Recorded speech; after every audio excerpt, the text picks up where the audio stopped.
सभी को नमस्कार। मैं आप सभी का इस पत्रकार वार्ता में स्वागत करता हूं।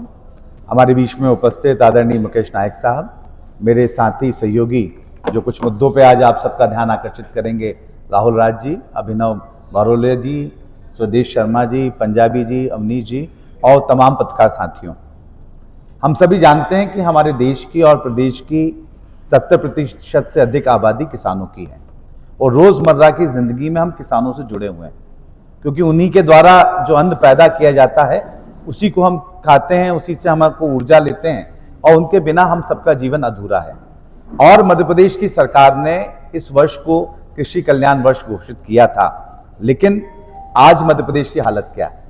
पूर्व में भी सरकार जब भारतीय जनता पार्टी की केंद्र में नहीं बनी थी तो दोगुनी आय करने का वादा भारतीय जनता पार्टी ने किया था, मोदी जी ने कहा था और स्वामीनाथन रिपोर्ट लागू करने की बात कही थी। लेकिन आज स्वामीनाथन रिपोर्ट कहाँ है, उनकी इंप्लीमेंटेशन कितनी हुई है, इन सब को भी हम सबको ध्यान रखने की आवश्यकता है। आज जबकि मध्य प्रदेश और दिल्ली में दोनों जगह सरकार भारतीय जनता पार्टी की डबल इंजन सरकार हम इनको कहते हैं, लेकिन डबल इंजन सरकार होने के बावजूद केंद्र में कृषि मंत्री भी हमारे मध्य प्रदेश के हैं, विदिशा संसदीय क्षेत्र से सांसद हैं, जहाँ का मैं खुद निवासी हूँ, जो मेरी पूर्व में विधानसभा रही है। और उसके बावजूद भी हमारे केंद्रीय कृषि मंत्री होने के बाद और यहाँ पे भारतीय जनता पार्टी की सरकार होने के बाद में आज किसान परेशान है। लगातार मूंग को लेकर किसान आंदोलित हैं, चाहे वो नसुल्लागंज जहाँ से खुद शिवराज सिंह चौहान आते हैं उनके क्षेत्र की बात कर लो, अभी बाड़ी में और बरेली और उदयपुरा में अब हम लोग खुद गए थे उस आंदोलन में लगातार, चाहे नरसिंहपुर की बात कर लें, ये वो क्षेत्र है जहाँ पर मूंग की उत्पादनता सबसे ज्यादा होती है। अब इस मूंग के उत्पादन होने के बाद सरकार ने 25% खरीदी का निर्णय लिया है और ये कैप लगा दिया है कि हम 1.25 कुंटल से ज्यादा मूंग हम किसी किसान की नहीं खरीदेंगे। ये एक बड़ा कुठाराघात है। आज किसानों ने अपनी मेहनत की और मेहनत करने के बाद उन्होंने मूंग का उत्पादन किया और जब मूंग बन के तैयार हो गई तो वो मूंग आज सरकार खरीदने को मना कर रही है और सिर्फ 1.25 कुंटल मूंग प्रति एकड़ वो खरीदने की कह रही है।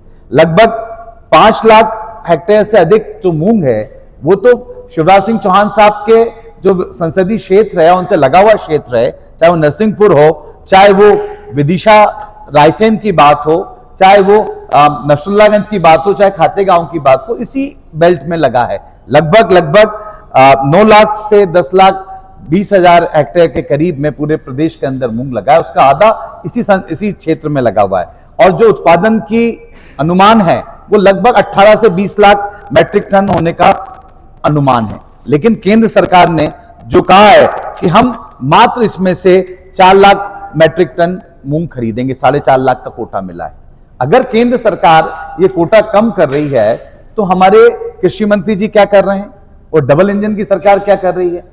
एक तरफ अन्य राज्यों की मैं तुलना में बताऊंगा, वहां पर लगभग 5 से 6 कुंटल प्रति एकड़, लगभग 12 से 15 कुंटल प्रति हेक्टेयर गुजरात में खरीदी का कोटा है। अब वो वहां पे कोटा बढ़ा हुआ क्यों है, वो मध्य प्रदेश में कोटा घटा हुआ क्यों है, ये सवाल उठता है। और हाल ये हो गया कि अभी हाल ही में एंदल सिंह कंसाना जी ने 3 तारीख को एक चिट्ठी केंद्रीय कृषि मंत्री जी को लिखी थी, लेकिन आज दिनांक तक उस चिट्ठी का कोई रिजल्ट नहीं निकला। उन्होंने मांग की थी कि 40% कोटा बढ़ाया जाए। हम तो कह रहे हैं कि 100% ही खरीदना चाहिए। अगर हमारे प्रदेश के अंदर यह वर्ष अगर कृषि कल्याण का वर्ष है तो फिर हम किसानों की उपज क्यों नहीं खरीद रहे हैं? उन्हें आज क्यों मजबूर कर रहे हैं कि आज उनकी मंडी में अगर वो जाएगी तो यही मूंग 5 और 6 हजार रुपए कुंटल जाएगी, 3,000 रुपए कुंटल का घाटा होगा। जिस तरीके से गेहूं में भी हुआ था कि किसानों को 500 से 700 रुपए प्रति कुंटल का घाटा गया था, वही हाल ये मूंग किसानों का कर रहे हैं कि जब उस कोटे में जो है अब उतनी मूंग नहीं खरीदेंगे। और तो और जो पूर्व में भी कहा गया था कि खरपतवार के कारण हम ये मूंग जहरीली हो जाती है, इसलिए हम इसको सरकारी खरीद में नहीं लेंगे। लेकिन जब किसानों ने आंदोलन किया तो वो जहरीली नहीं रही।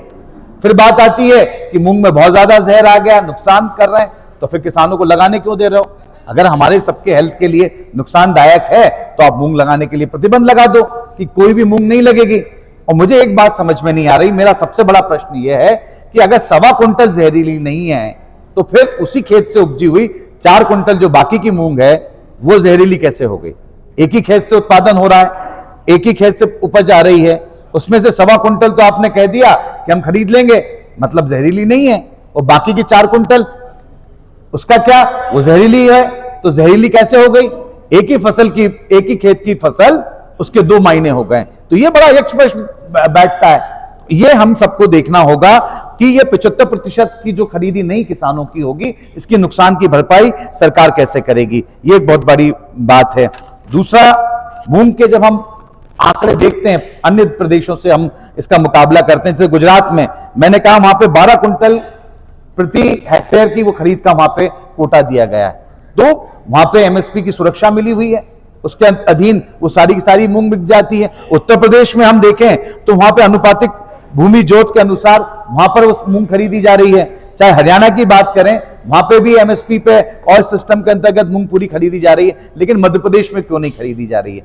एक चीज और निकल कर आती है कि जब जब जिस प्रदेश में चुनाव होते हैं वहां पर अलग नियम कायदे कानून हो जाते हैं। पिछले वर्ष महाराष्ट्र में चुनाव थे तो सोयाबीन की एमएसपी पे वहां खरीद हो रही थी, किसानों ने आंदोलन किया तो मध्य प्रदेश में भावांतर आ गया। धान का मामला भी मैं आपके सामने कहूंगा कि किस तरीके से हमारे अन्य जो पड़ोसी राज्य हैं वहां पे भी धान की क्या बात आ जाती है। अब मूंग के अलावा जो गेहूं में विसंगति हुई थी कि गेहूं में भी हमारे किसानों से यह वादा किया गया था कि सरकार बनने के बाद में 2700 रुपए कुंटल में हम गेहूं खरीदेंगे। आज सरकार बने 3 साल से ऊपर हो जाएगा अभी, और हमारे गेहूं किस भाव में जा रहे हैं? 2625 रुपए प्रति कुंटल, क्योंकि हमें सिर्फ मात्र 40 रुपए बोनस दिया गया।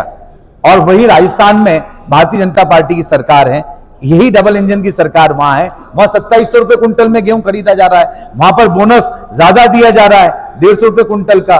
तो ये अंतर क्यों? मध्य प्रदेश कृषि मंत्री का राज्य है, उनकी अपना मुख्यमंत्री रहे वो, तो किस बात का मध्य प्रदेश आज ये भुगत रहा है कि आज उनके किसानों की फसलें उस हिसाब से यहां पे नहीं जा रही है।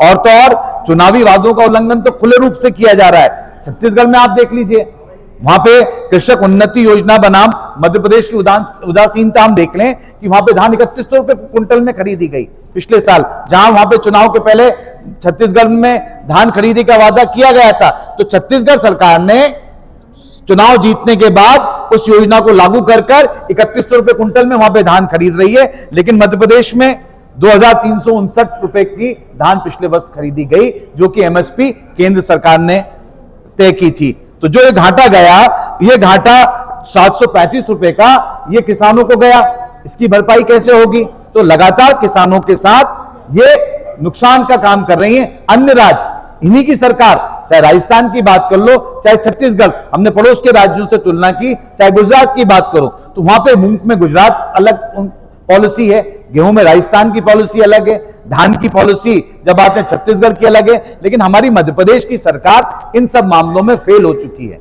उन्हें कुछ और दिखता है। मैं उस मुद्दों में नहीं जाना, सरकार का जो विजन है वो एक तरीके से घोषणाओं के लिए तो कृषि कल्याण वर्ष बना रहे हैं, लेकिन ये क्या कृषि कल्याण है कि हमारी अपनी फसलें जो किसान मेहनत से पैदा कर रहा है उनको वाजिब दाम नहीं मिल रहे हैं, आप कैपिंग कर देते हैं, बार-बार उस पर रोक देते हैं और किसानों को आंदोलन करना पड़ रहा है। यह कैसा प्रदेश है जिस प्रदेश के अंदर किसान अपनी फसल बेचने के लिए आंदोलन कर रहा है?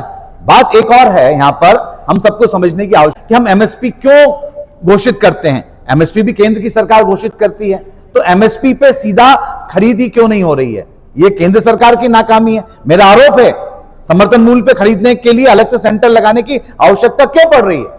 अगर आप ऐसा कानून है आप बनाया है तो न्यूनतम गारंटी की आपने बात की है, तो समर्थन मूल्य पे गेहूं, चना, चाहे सोयाबीन हो, चाहे धान हो, मूंग हो, मक्का हो, इनको सीधा ओपन मार्केट में बिकना चाहिए। सरकार की आवश्यकता ही नहीं पड़नी चाहिए कि वो अलग से समर्थन मूल्य की कोई व्यवस्था करे, अलग से खरीदी की व्यवस्था करे। आप ओपन मार्केट में कंपलसरी कर लीजिए, लेकिन सरकार वो नहीं कर पा रही है और व्यापारियों पे उनका कोई कंट्रोल नहीं है, कोई व्यवस्था नहीं बना पाई है, और इसी कारण से उन्हें अलग से समर्थन मूल्य पे खरीदी की व्यवस्था करनी पड़ती है। और ये अलग से इसलिए खरीदते हैं, वो राहुल राज जी बताएंगे कि कैसे घोटाले हो रहे हैं। घोटाले, आंदोलन और आत्महत्या के बारे में राहुल राज जी बाद में बताएंगे, उन सब्जेक्टों में नहीं छू रहा हूं कि जब समर्थन मूल्य में सरकार खुद डायरेक्टली खरीदती है तो उसमें बहुत सारे घोटाले और घपलों की गुंजाइश बन जाती है। अगर सीधे व्यापारी खरीदेंगे और बेच देंगे तो घोटाले और घपले की गुंजाइश नहीं रहेगी। तो इसी तरीके से धान में उन्होंने किया, और तो सोयाबीन का मैंने बताया, हमारा प्रदेश सोया स्टेट है, सबसे ज्यादा सोयाबीन यहाँ पे खरीदा जाता है, पैदा किया जाता है। और यहाँ के किसान जो मालवा अंचल के हैं, हमारे बुंदेलखंड के हैं, इन क्षेत्रों में सोयाबीन सबसे ज्यादा लगाया जाता है।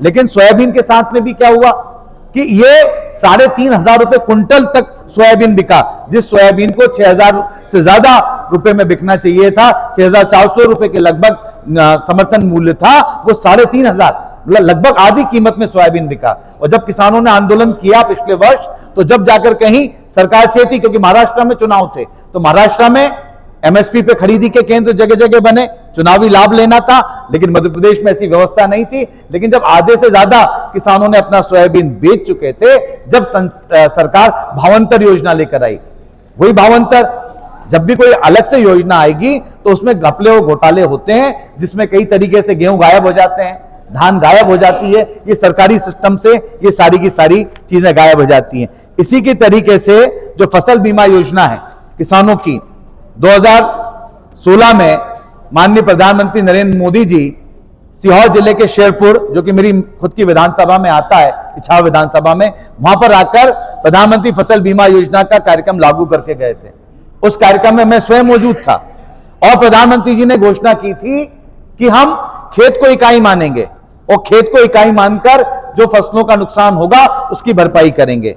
लेकिन उन्होंने पटवारी हल्का रखा पहले, और उसमें भी 2 सैंपल राजस्व विभाग लेता था, 2 सैंपल कृषि विभाग लेता था, और उसके अनुरूप अगर आपको नुकसान होती थी तो वो नुकसान आपको मिलता था, नहीं तो नहीं मिलता था।